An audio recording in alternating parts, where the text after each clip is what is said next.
Welcome back, ladies and gentlemen, for another classic episode.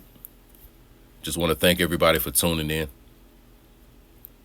So this evening, what we would do is evaluate the ancient American, or really an ancient Earth symbol of the serpent. All right. So this evening's broadcast, we're going to learn a little bit about the esoteric symbol of the serpent or the dragon. We see it used a lot in ancient America. We see it used a lot in medieval Europa. And we see it used a lot throughout the continent of quote unquote Asia. But in the ancient world, the men and the women would often associate themselves with the serpent or the dragon, all right, or some form of a reptile. So we want to just look a little bit into the occult side and understand, what is this a symbol for? What is it a metaphor for? And what is it analogous to? All right. And before we go deep into the video, just making it real plain and clear, the serpent is a symbol for wisdom. The serpent is a symbol for knowledge. The serpent is a symbol for problem-solving skills. The serpent is a symbol for emotional stability, all right? Being emotionally objective, okay? The serpent is a symbol for analyzing empirical data and not allowing your emotions to get in the way, all right? So ultimately, the serpent is a symbol used for a man or a woman, for that matter, that is in some type of a position of power. And whenever you are in a position of power, you have to make decisions. You got to make choices. And when you have more data and information and readily made available to you, you can make the greater choice. All right. And the serpent is very cold, calm, and calculated, and is very patient. All right. So just think about how, let's say, the American anaconda, how it can stay submerged under the water, or the American alligator, how it can stay submerged under the water, and it waits for that perfect time to strike its prey or its target. All right. So these are some of the various qualities that the serpent, embodies, and that the man or the woman of power wants to absorb or activate these attributes in their own psyche or in their own life. All right. So we've seen the serpent used a lot in various movies, literature, mythology, etc. And it's used in a variety of ways. But most of it is symbolic, okay? So, for example, and this may just be my opinion or my perspective, but that's okay. And some of the information, for example, like on ancient aliens, okay? A lot of the times they may talk about these various quote unquote, interdimensional beings. And sometimes you hear about these quote unquote reptilians, apparently these, non-human beings that may come from a quote unquote reptilian bloodline, all right? Now, as far as any of that, is any of that true or not? I know personally, I've never seen one. So I tend to, deal with what's objective reality. What have I encountered in my own life experience, and just using common sense. Could there be a shape-shifting reptilian somewhere in a greater cosmic creation? Possibly, possibly not. But me just being a man here on Earth and knowing how humans use symbology, the reptilian really represents the man or woman of wisdom. Okay. The reptilian brainstem being one of the more archaic or ancient parts of the human brain that developed a very, very, very, very long time ago. And it's important for, a lot of your fight or flight impulse reactions, but it's that more ancient part of your brain. Okay. And the reptilian is one who can use that brain or use that wisdom to their benefit. All right. Most of the times when you are in fear, you typically do something impulsive. You do something that is not strategic. You're always reacting to something. And that's another thing. The serpent is not one that reacts. The serpent is one who is strategic, meaning that you are already planning 3, 4, 5, 6, 7, 8 steps ahead. You already are planning the potential realities that your opponent can make. And you have a designated, activity for each potential reality. And when things play out, whatever is naturally, showing up, you use that. So for example, like in basketball, the serpent in basketball will be one who is proactive, meaning they're going to take what the defense gives them. If you get too close to me, I'm going to blow past you. If you're giving me space, then I'm going to shoot the jump shot. So I'm not coming out reactionary. I'm already coming out with a blueprint and a plan for two potential realities. And based on what the natural environment dictates, that'll determine what I do. And it's also the same in military, and it's the same in business. Okay. So just understand that the serpent is one who takes time to sit back and do evaluation, and you do your best to not let your emotions cloud your judgment. You do your best not to let your emotions make the decisions for you. Because when you start allowing decisions to be made, based on emotional influence, that could be dangerous. For example, let's take, the United States military, the United States Navy, Air Force, etc. You don't want to have a leadership where the decisions they're making going to war, they're all coming from emotion. It could be the emotion of anger, or it could be the emotion of, gluttony and lust, lust for more power. So you going and engage and involving yourselves in things that you really don't need to. If it's not like the country is being attacked, or anything of that nature, why go to war? Okay, because when it comes to war and bloodshed, the serpent also knows that, war has a lot of death and carnage involved. And if things can be prevented, the serpent will come up with a strategy to prevent it. When you think about Machiavellianism in politics or business or just decision-making skills, Machiavellianism is another form of the serpent wisdom. All right. So the serpent is just a very, very powerful symbol for, one who wants to be a ruler in this life, and not necessarily a ruler of other human beings, but a ruler of your own destiny. And you feeling like you retain, the power to, carve your own path out in this life. All right. So as I said, the serpent is an ancient American symbol. We see it, of course, associated with Quetzalcoatl, who is the Central American archetype symbol, and he's, the plumed serpent. All right. Now, as far as the name America, through my research, the name America, it has an origin with the Amaru Maru, going back to the ancient Incas, the ancient people of South America.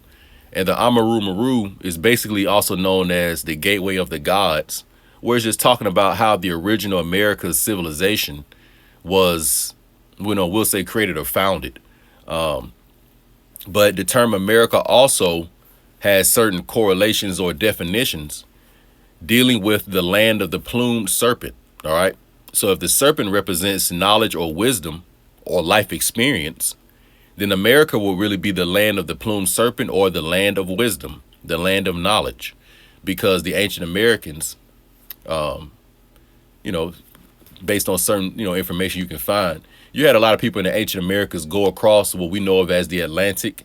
They may have went into what we know of as the Mediterranean, certain parts of Europa, and they helped, establish civilization. All right. So that's why you see that motif or that symbol of the serpent used throughout the world. That's also why in, the ancient Far East that we know of as Asia, when it comes to a lot of their temples, statues, the dragons, it's very, very similar to the ancient Maya, ancient Olmec culture of the Americas. All right. So when you think about the ancient, serpents or symbols of Bali, Indonesia, as I say, Far East Asia, Southeast Asia, the serpent symbolism, that has a very close relationship to the ancient Americas. OK. So what you have in front of you right now is a serpent symbol used in more modern American history, and so-called Black Americans should associate themselves with this symbol or this flag, because, in our generations, what we're doing through this historical knowledge, through us becoming entrepreneurs and trying to go more into the private sector and live outside the walls of Babylon to create something for ourselves. We got to learn how to, be able to, are we ready to run our own government one day? Are we ready to run our own banking system, finance system, etc.? Okay. So one of the ways in this country that you want to, kind of identify who you are, a lot of the times is based on your flags. Okay. So the Gadsden flag, which is this flag on the screen that some of you all have seen before, we're going to go a little bit into, what it is. But what I'm telling you is that the people who designed it, they were influenced by the ancient Americas or ancient wisdom. So there's no coincidence that they chose to use a serpent for this flag. OK, so let's read about what is this flag. Most of you all have seen it. And, if you are a so-called Black American, sometimes you may have associated it with, quote unquote, radical Caucasian people who may be against the quote unquote government. Quote unquote separation, people that want to separate or segregate from the so-called federal government, and you may associate it with hostility. Maybe you associated with the Caucasian people who were involved in the so-called January 6th rebellion on Capitol Hill. But understand that the symbol itself has a much more ancient root that actually pertains to you as an original American, okay? So don't feel like you're using a flag that so-called Caucasians are using. Believe it or not, they learned it from you, all right? So let's read about the Gadsden flag, all right? The Gadsden flag is a historical American flag with a yellow field depicting a timber rattlesnake, coiled and ready to strike. Beneath the rattlesnake are the words, quote, "Don't tread on me," end quote. Some modern versions of the flag include an apostrophe, all right? So the first thing that you're learning is that the Gadsden flag is a historical American flag. So that means the first thing is that it's associated with the American continent, the American land, the American culture, okay? So this is not something foreign, all right? And what we see on the flag is a rattlesnake, and we all know that rattlesnakes are indigenous to Georgia, okay? You have your eastern diamondback, and then you also have your rattlesnakes that are in the southwest regions of mainland North America. So the rattlesnake or the serpent, you know, he's one of our American friends, you know?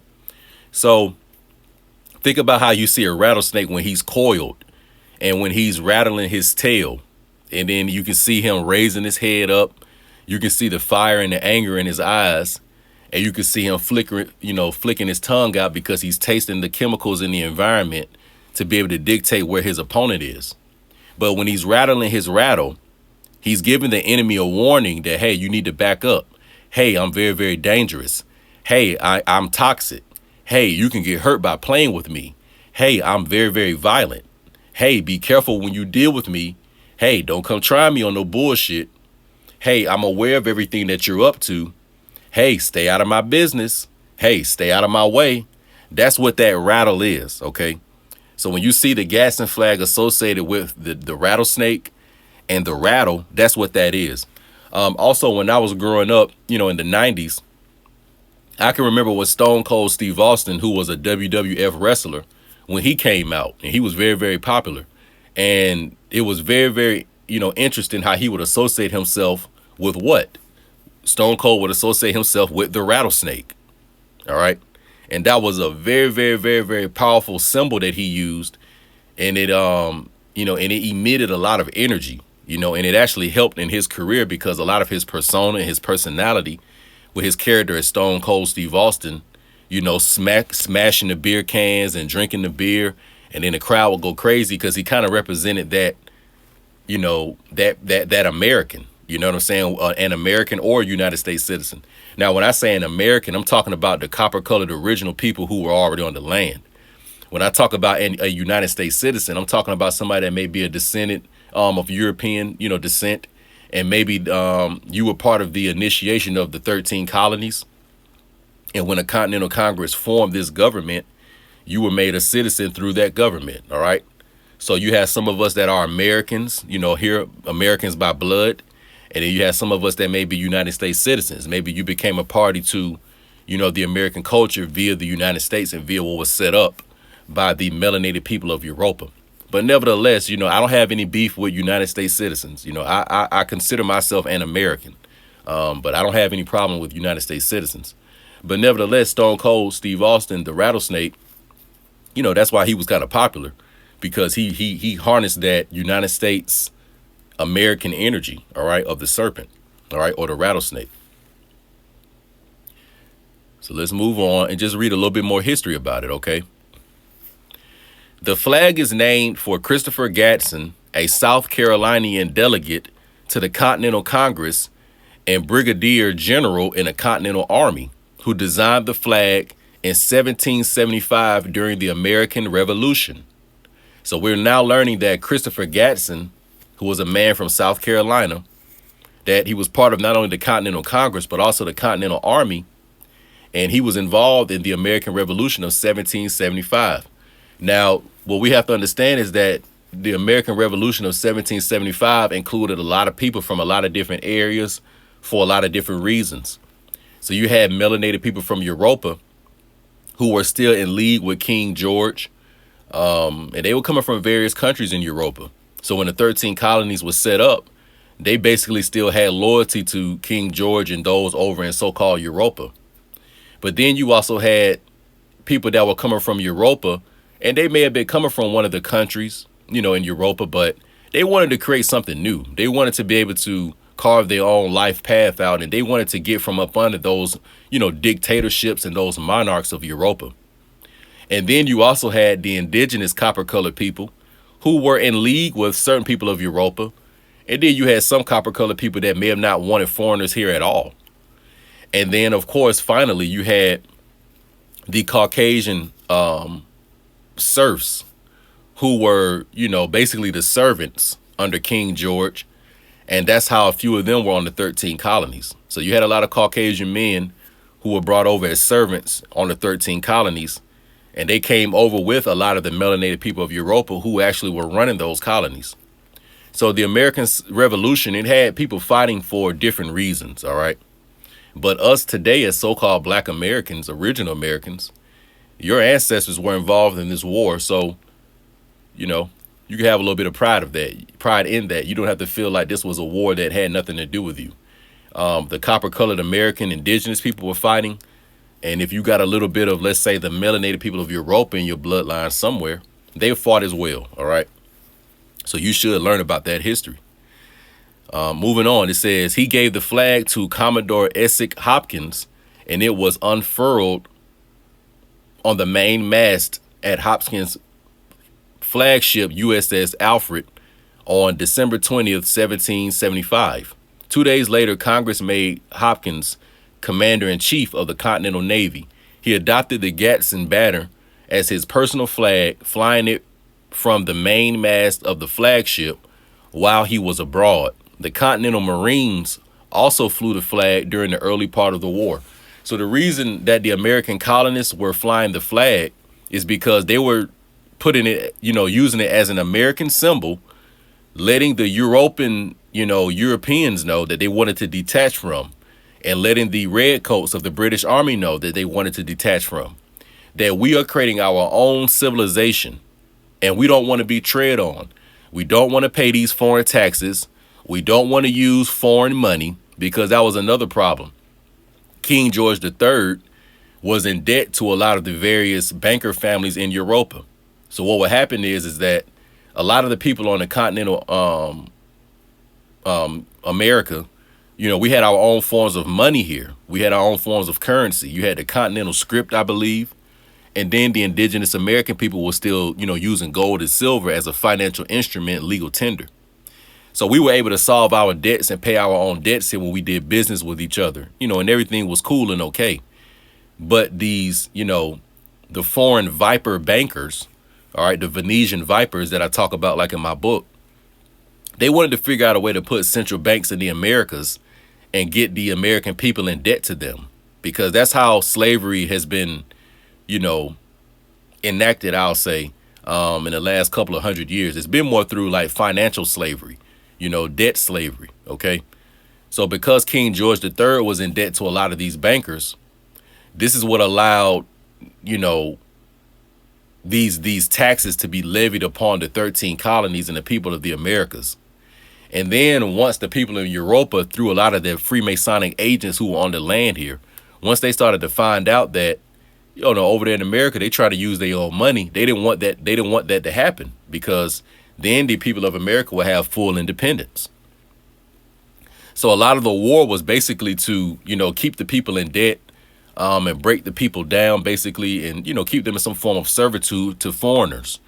Because I'll say this, if you think that the melanated indigenous people of the Americas who were on the eastern seaboard, so we're talking about the people like, in let's say Virginia, like Powhatan and Pocahontas's family, if you think that they didn't want to basically keep up their own empire in the Americas, they wanted to do business maybe with some of these foreigners, but they weren't looking to be absorbed into European culture and European civilization.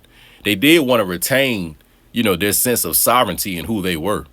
So it wasn't like that, people from Europa just came over here and they were calling the shots and they were stealing land, and all the indigenous people here just tucked their tail and ran away and let it happen. That's not the case.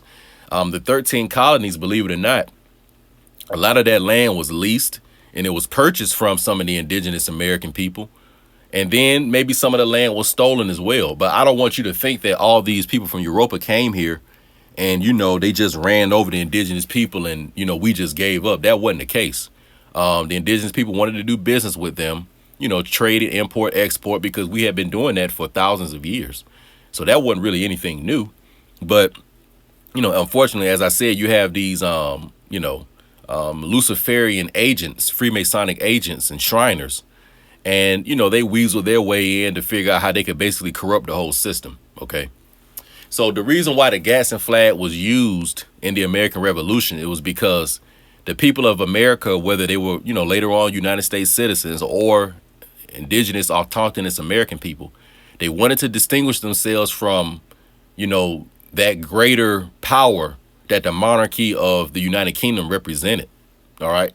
So don't tread on me, aka the rattlesnake rattling his tail. I don't want to be bothered. I don't want to pay your foreign taxes. You see what I'm saying? So when the king gets a loan from the banker, he makes the citizens or the people pay it back. So that's where you get things like inflation, and that's where you get prices increasing, and just things increase. Like, for example, right now what we're dealing with, car insurance has went up. You know what I'm saying? Like in the last couple of months, I've noticed my car insurance went up. The property taxes are going to go up. The income tax is still there. So let's go through a lot of the taxes that we have to pay on the federal and state level. You have property taxes, meaning even if you own the asset or own the land, you still got to pay property taxes. And the reason why ultimately is because the foreign occupying government is saying we have a military here, and if you don't want to pay the property tax, then go to war with us. And we're not in a position to do that. So you got the property tax. You have income tax, meaning that when you make income, whether as a W-2 employee, as a 1099 independent contractor, as a 1120S, S-corp business owner, etc., you got to pay taxes on the income that you make. So you got property tax, income tax, you got sales tax you got to pay. So when we buy goods and services in the public market, you got to pay a sales tax, so you got all these taxes that you got to pay. And a lot of this stuff is just tributes to these foreign occupations that's on this land. And a lot of it also is to pay to get these oligarchs and the people that are ruling the kingdom or ruling the empire to get them out of debt. All right. So don't tread on me is also a way to financially say, look, I'm sick of, dealing with your mortgages and dealing with your car loans and dealing with your credit cards and all this predatory lending shit. We sick of it, So this is why the Continental Marines flew the Gadsden flag. This is why the Continental Navy flew the Gadsden flag. This is why the Continental Army flew the Gadsden flag.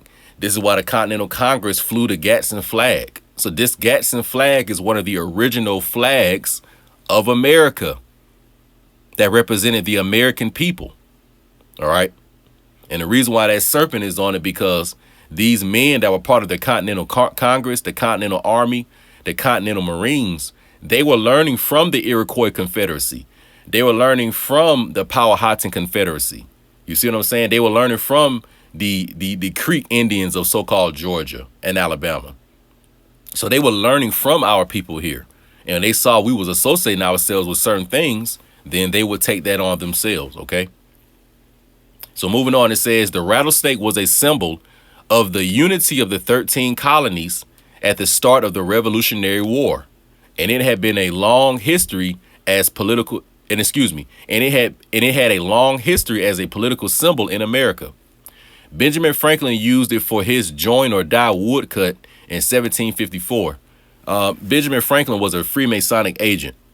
Let me just make sure I say that. The flag has been described as the most popular symbol of the American Revolution. Its design proclaims as an assertive warning of vigilance and willingness to act in defense against coercion. This has led it to be associated with the ideas of individualism and liberty. It is often used in the United States as a symbol for right libertarianism, classical libertarianism, and small government, for distrust or defiance against authorities in government.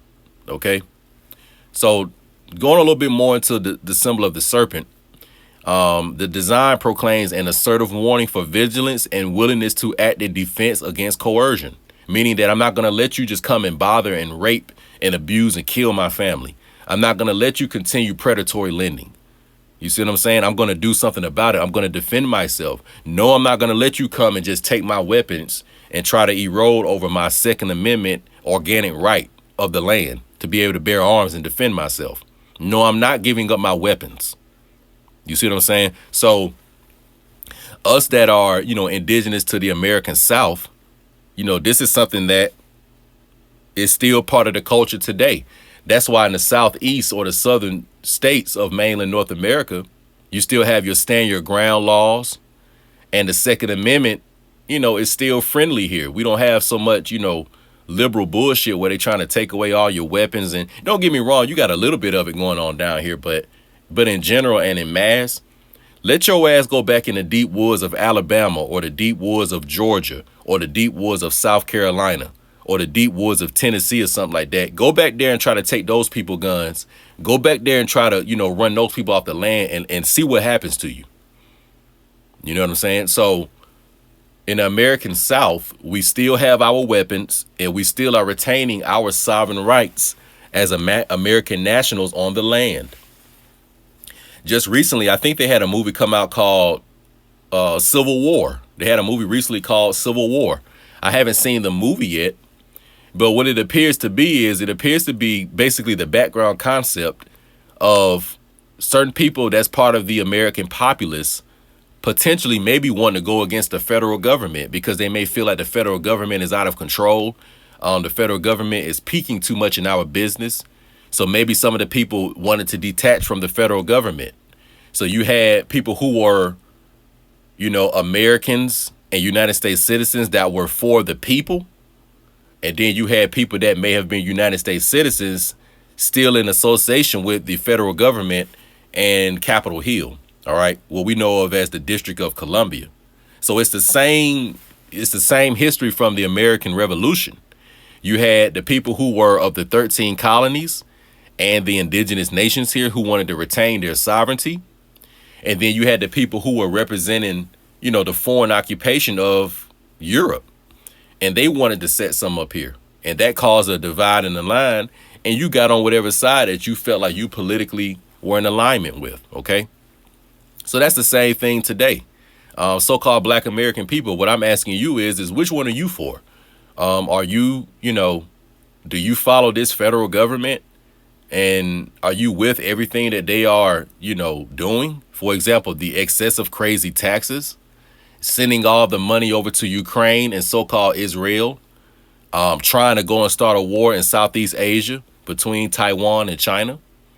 These wars with Russia, sending all our resources over there. When we have people right here on mainland North America that are both Caucasian and original melanin-rich American people that are homeless. You know what I'm saying? That need help, that need resources, that may need to be a little, they need backing. You know what I'm saying? Like me personally, I'm not somebody that's going to tell you to go against the state government or tell you to go against the federal government. But goddamn, all the taxes and the resources that we provide to the state government and the federal government, I do believe and feel that those resources should be redistributed to Americans and United States citizens. That money needs to be used for the people here on the land, whether they are Caucasian or whether they are melanated American, So me personally, I'm not with, all this money being dumped into these foreign wars. And also, too, all these foreigners coming on the American land, sneaking through the border, sneaking through, crates, sneaking on ships and shit like that just to come over here. And then when you get on the land, you're getting all this free money through the democratic, government, or even the so-called Republican government, because I'm not on neither one of their sides. I'm an American. But, like it was like a week or two ago, I remember I was online and I saw a guy, he looked like he was from somewhere in Central America or South America. He was a young guy, but he was just holding up stacks of money and talking about, y'all foreigners need to come over here because they're giving out free money and stuff like that. But that free money they're giving out to them, where it's coming from? It's coming from all the people of the Americas in mainland North America who've been paying taxes. And also, too, a lot of the melanated American men who have died early and they've been paying into Social Security for, let's say, 20 or 30 years, or they had a long-term Roth IRA or a long-term healthcare insurance plan or something like that, or some kind of a pension. And let's say that they died early and they didn't have all their affairs in order. And what do you think happens to those financial instruments? They are reabsorbed by the federal government, and they use those resources the way they want to use it. Okay? So that's what so-called Black American people got to think about. Like, you need to be thinking more in the terms of, who are you as an American? Like, what is American for a melanated person? You know what I'm saying? And this ain't got nothing to do with being mad at Caucasian United States citizens.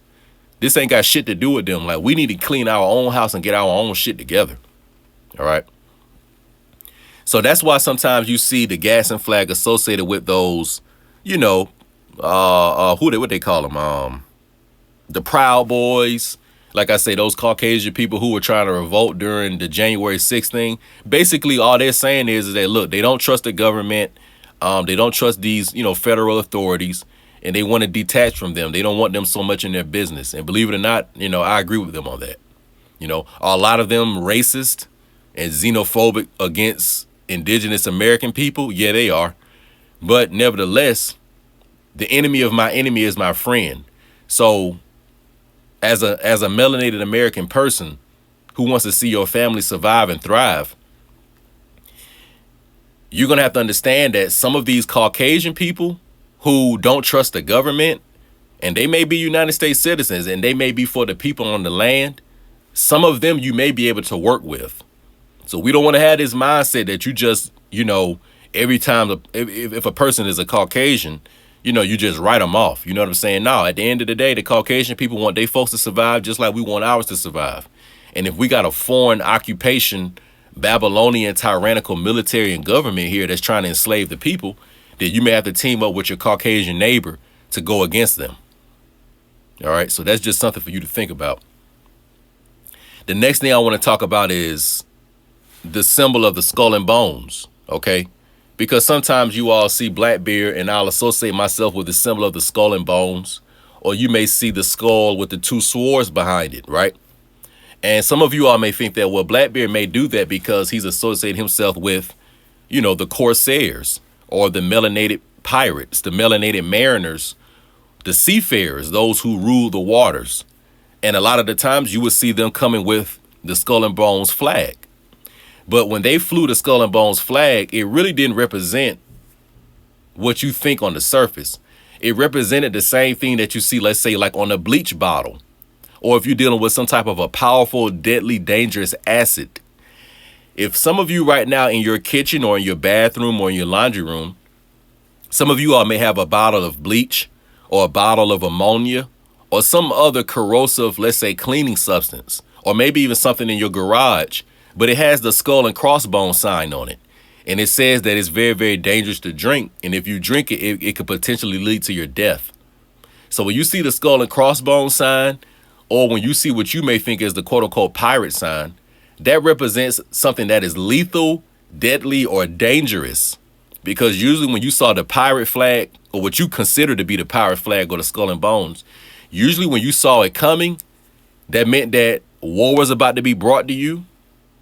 You were going to be pillaged, ransacked, and your civilization, it may be destroyed. So it represents a form of a destruction, or it represents something that is dangerous.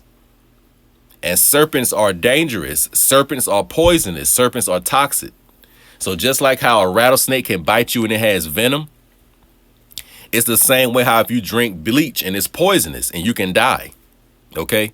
So the skull and crossbones, or what you all consider as the pirate sign, which has the skull and the two swords behind it, that is a symbol of something that is deadly or lethal, like snake venom, for example. All right? And that's really why I associate myself with it, you know, because the term Blackbeard, believe it or not, has an association with Quetzalcoatl and the American serpent and the American venom. And also think about this too. They say in the book of Revelations or in the Bible that the prophet Yeshua, or the Messiah, the Israelite Messiah, that he pulls a sword out of his mouth to go to war. And a lot of the times once again, you got to understand the symbol and the metaphor, the esoteric metaphor. Pulling the sword out of his mouth represents the knowledge and the wisdom he has, that he speaks through his tongue. And think about how a cobra spits venom or spits poison. So the person who has wisdom, or the serpent, their knowledge is a form of poison to those who like deception, to those that like lies. And remember, the serpent, or the prophet Yeshua, he usually came to divide. The truth does not bring things together. It usually divides. Okay? So that's ultimately what the skull and crossbones is a symbol of, something that's toxic, something that's deadly. And the truth is toxic and deadly. The truth is toxic and deadly. Okay? Now, having the serpent wisdom, there is a dark side to it. And I'm going to tell you what it is. When you get access to the truth, and I'm just speaking off of personal experience now, a lot of the things, because getting the truth is a lifelong journey, okay? So being a truth seeker, it's a journey, you know what I'm saying? It's not like something you're going to reach and all of a sudden you have the master key and the master truth. It's something that you are on a quest and journey to obtain every day. And the younger you receive true knowledge and wisdom, you will feel that dark side early in your life. So, for example, with me, when I started to learn the truth about history, the truth about the financial system, the truth about culture, the truth about how so-called Black American people fail, the truth about this government, the truth about the wars, even truth about your family and things like that. There's a lot of bitterness to the truth. And a lot of the times the information you receive is usually clearing up some deception or some lie or some kind of a fog or haze that your mind was in. So it's like a form of a shock. You know what I'm saying? Like some person that may have thought that their stepdad was their father, but then 20 years down the line, you find out he really wasn't. Like, that's going to make you a little bit cold. It's going to make you a little bit, angry and stuff like that. So the truth, it has a certain like bitterness to it. For example, for all of you all that may have seen Batman and Robin that came out in the late 90s, that had Arnold Schwarzenegger, who played Mr. Freeze. It's the reason why they say that the serpent is cold-blooded, or, man, you cold, or you got a cold nature. What that represents is that your emotions no longer have a real control over you to make you do something impulsive, because you've experienced something that was so shocking and it grounded you so much in reality that it destroyed all falsehoods. So, for example, in Batman and Robin, the way that Mr. Freeze was created was that he had a wife that he loved very dearly, and his wife was sick, and then she basically ended up dying. But he wanted to try to preserve her, so he was doing a lot of, research and development and trying to come up with technology to basically preserve her life. And he had her, body in this water tube, because he was trying to keep her alive, right? But when his wife, perished, it quote unquote broke his heart. And that jolly nature that he once had, it made him a little more darker, and it made him colder. And his emotions no longer had control over him. And another Batman, Batman Forever, that had Tommy Lee Jones that played Two-Face. At the end, there was a scene where Batman basically had Two-Face, cornered, and he told Two-Face that you never flip your coin without making a decision. And then Two-Face responded to him. He said, "Yes, you are right." He said, "Emotions are the enemy of true justice." Let me repeat that. Two-Face responded to Batman. He said, "Emotions are the true enemy of justice." So in order to stay objective, what Two-Face would do is he would just flip a coin, because he didn't want his emotions to dictate things that he did, okay? So when you go through like real hard situations in life, maybe you lost a loved one, or some type of trauma or trial or tribulation you went through that brought you into reality, that whatever mirage or whatever fantasy world you were living in, you no longer live in it no more, because you know the truth, and that truth was harsh. And what it's going to do is it's going to make your veins ice cold. Like my boy Trey Young that played for the Atlanta Hawks. You know what I'm saying? What they call him? They say ice cold. Or my boy Matt Ryan, who used to be our quarterback on the Falcons. They would call him Matty Ice. They would say he has ice in his veins.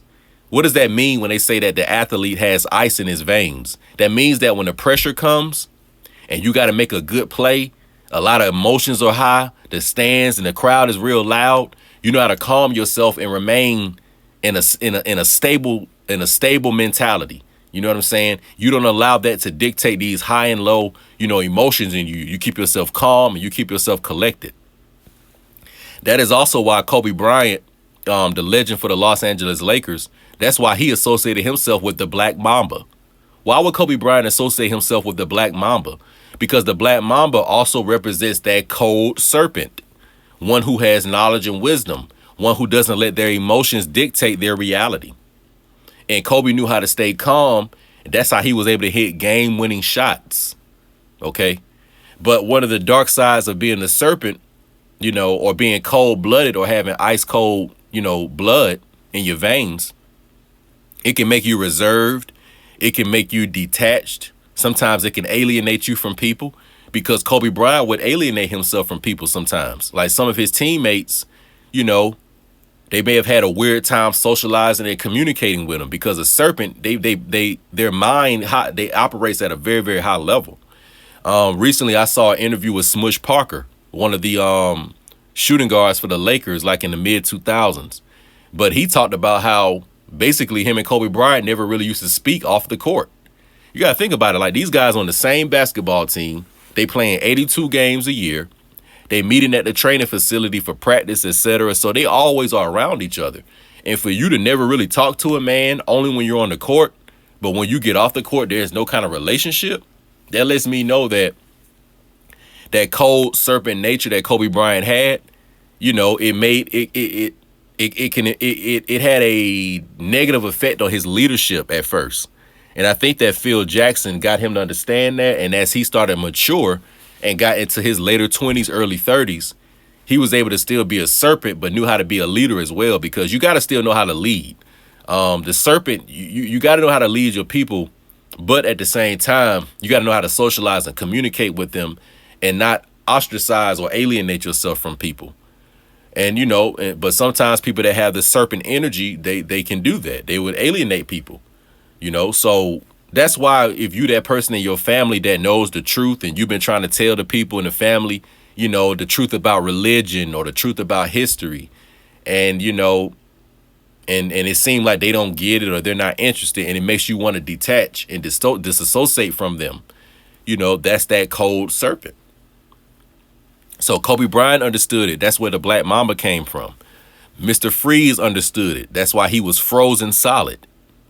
And that's why they would call Matty Ice, even though I don't call him Matty Ice because he fucking lost the Super Bowl with the Falcons. But nevertheless, that's why they gave him that nickname.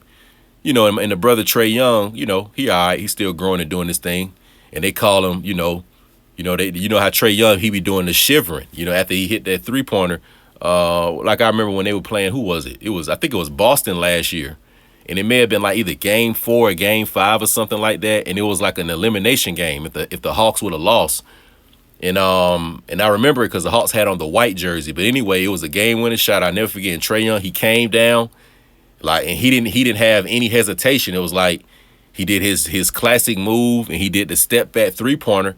He was only a couple of feet in front of the Boston logo in the middle of the court, and he just switched the shot. He didn't think about it or anything. And then at the end of the game, when they interviewed him, he basically was saying how, he didn't even second-guess himself. He didn't overthink it. AKA he had the stability of the serpent. So yes, there is a dark side to the serpent. Sometimes it can, it can make you like reserved and kind of pull back. It can make you very, very serious and austere. For example, in the Bible, the prophet Yeshua, or so-called Jesus, and I don't know if it's Mark, but somewhere in there it refers to him as being an austere man. And austere basically means you're very serious. So how you come across those people in life that seem very serious and seem like, man, you need to lighten up, or man, you take everything so serious. Or, another thing, it reminded me of in 2009 with Kobe Bryant. And I think the Lakers were up either a game or two on the Orlando Magic. And they only needed like one more game to win, and they were going to be the champions of 2009. And I remember in the post-game conference, Kobe Bryant had a very, very stern look on his face. and they were interviewing him and kind of asking him like, are you excited that, it's only one game left? And, and Kobe Bryant was basically saying like, this means nothing. You know what I'm saying? Until we actually win and we got the championship, it means nothing. Another person that has the energy of the serpent is Bill Belichick, the Hall of Fame coach of the New England Patriots. But I can remember one time when the New England Patriots, it was in the early 2010s, but they had a playoff game, or it was a season game, I believe, against, I can't remember who it was against, but I think they lost the game. And, at the press conference, they were asking Bill Belichick about that old game and what happened. And Bill Belichick basically just shook his head and said, we're on to Cincinnati. And he had a very, very stern, austere, serious look on his face. He didn't blink. He didn't look like he was sad. He didn't look like he was mad. Bill Belichick has the energy of the serpent. So you need that Bill Belichick energy. You need that Kobe Bryant energy. You need that Michael Jordan energy of the serpent. You need that Continental Marine energy of the serpent. You need that Quetzalcoatl energy of the serpent. The prophet Yeshua, or the prophet so-called Jesus, he had that energy of the serpent. So Bill Belichick told him, look, we moving on to Cincinnati. Whatever happened in that old game, it's in the past. We got to be objective and we got to keep our head moving forward. Okay. So that's how the serpent thinks. Like if you lost today, then you pick your head up and you get ready to go be a champion tomorrow. Okay. So to conclude the video, one of the more commonly known examples of the serpent, of course, is the Garden of Eden, between the maternal ancestor Eve and this entity called the quote unquote serpent. Now, from my analysis, as I said, the serpent just means somebody who has wisdom. So that means Eve was deceived by somebody who had wisdom. This could have been a human being of the human family, or potentially it could have been a non-human being. I don't know because I wasn't there. But what I do know is that the serpent is a symbol for wisdom. And you can use your wisdom either to lead somebody, or you could use your wisdom to deceive somebody. So not all serpents are good. Some of them can be favorable. Some of them can be hostile. Okay.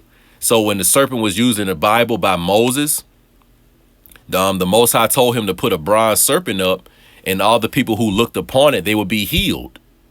When you see the medical staff or the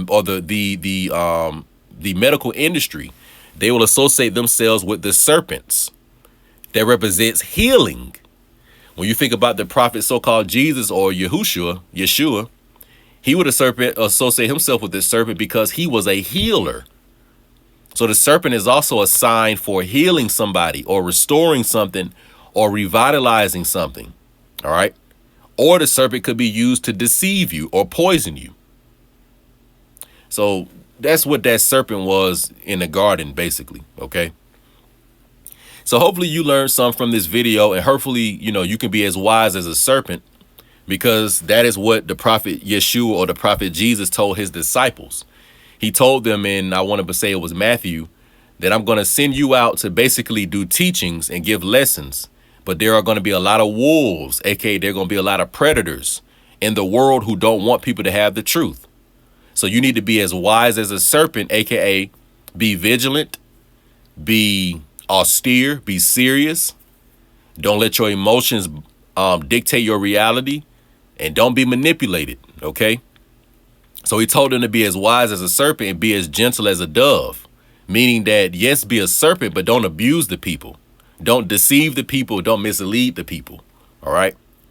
So we want to embody the energy of the favorable serpent, or the healing serpent, the serpent that's your friend, the serpent that's here to help you. That form of symbology, that's what we want to embody for ourselves. OK. So this is just a couple of things for you to think about. Stay tuned for the next one. We out.